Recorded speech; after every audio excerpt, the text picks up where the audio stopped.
Bonjour, dans cette nouvelle vidéo qui s'adresse aux élèves de première, c'est la question de variable aléatoire et notamment d'utiliser la propriété qui dit que l'espérance de ax plus b est égale à a, espérance de x plus le nombre b. Alors dans cet exercice, une salle de spectacle propose pour la saison une carte d'adhérent au prix de 100 euros. Elle donne alors droit à un tarif unique de 15 euros pour chacun de ces spectacles.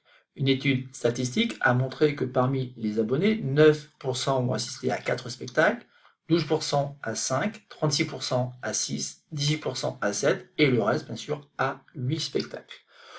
On interroge au hasard un abonné sur le nombre de spectacles, qu'on note grand N, auxquels il a assisté. Donner la loi de probabilité de la variable grand N, puis calculer l'espérance de grand N. Deuxièmement, donc on va noter grand S, la variable aléatoire indiquant la somme déboursée par un abonné par saison. On pose la question, quelle relation lie grand S et grand N, et sur quelle dépense moyenne par abonné peut compter le directeur de la salle. Et donc maintenant, je vous conseille d'appuyer sur pause. Cet exercice n'est pas très compliqué. Il suffit de bien lire l'énoncé de cet exercice et de trouver la relation qui va lier donc la variable aléatoire S et la variable aléatoire grand N.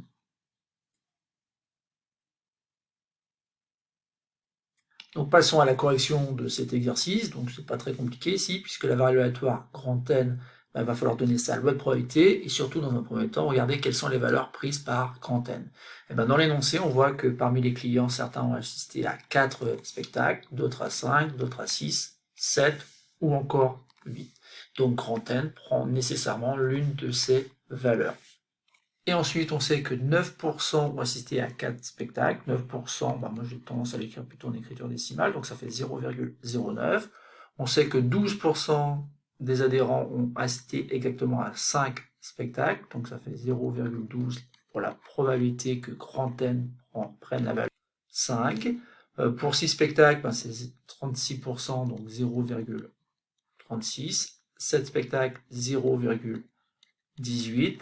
Et le reste, ça correspond donc à la probabilité que grand N prenne la valeur 8, autrement dit, ça correspond au pourcentage d'adhérents ayant assisté exactement à 8 spectacles. Et donc pour avoir P de N égale 8, il faut que je complète pour que la somme ici fasse bien 1, autrement dit, P de N égale 8, c'est égal à 1 moins la somme des probabilités que l'on connaît déjà. Ce qui fait donc 1 moins, ici, si on additionne tout ça, ça fait 0,75, autrement dit 0,25. Donc la probabilité que grand N soit égal à 8, je trouvais que c'était 0,25. Ensuite, maintenant qu'on a la loi de probabilité de la variable aléatoire grand N, il faut calculer donc l'espérance de N. Et donc l'espérance de N, alors je vais faire 4 multiplié par la probabilité que grand N soit égal à 4, plus 5 multiplié par la probabilité que grand N soit égal à 5, plus 6 multiplié par P de N égale 6, plus 7 multiplié par P de N égale 7, plus 8 multiplié par P de N égale 8. Ensuite, on remplace par les valeurs qu'on a obtenues dans le tableau qui donnait la loi de probabilité de grand N, et on prend la calculatrice.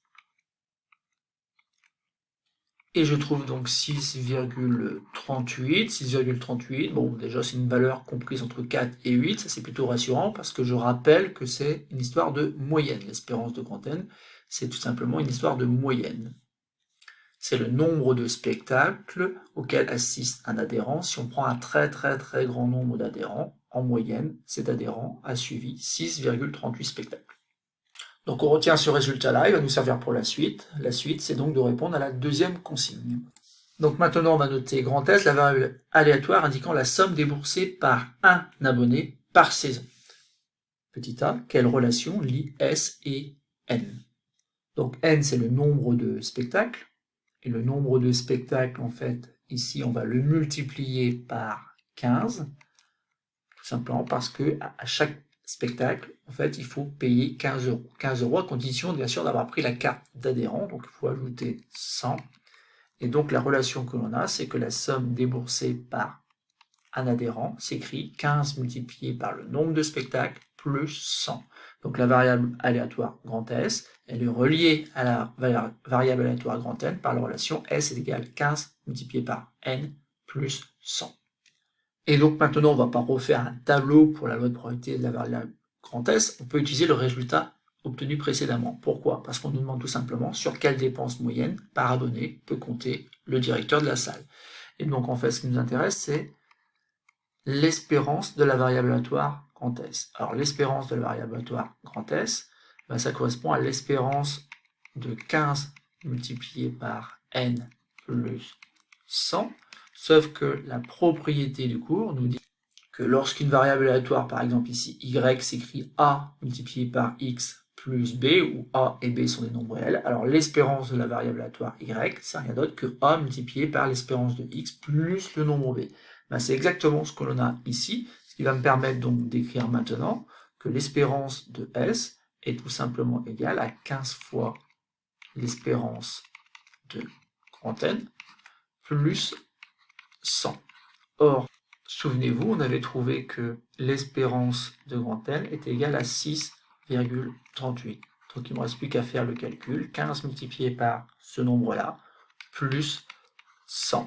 Et la calculatrice me donne 195,7. Et donc ça, c'est ce qu'on appelle donc l'espérance de la variable aléatoire grand S. Et donc la conclusion, le directeur de la salle peut compter sur une dépense moyenne par abonné de 195,70 €. Voilà, c'est tout pour ce petit exercice, c'était pas très compliqué, beaucoup d'informations nous étaient données dans l'énoncé, ce qui nous a permis donc de déterminer facilement la loi de probabilité. Et ensuite, on a utilisé donc cette petite propriété qui est encore au programme. L'espérance de y est égale à a multiplié par l'espérance de x plus le nombre b.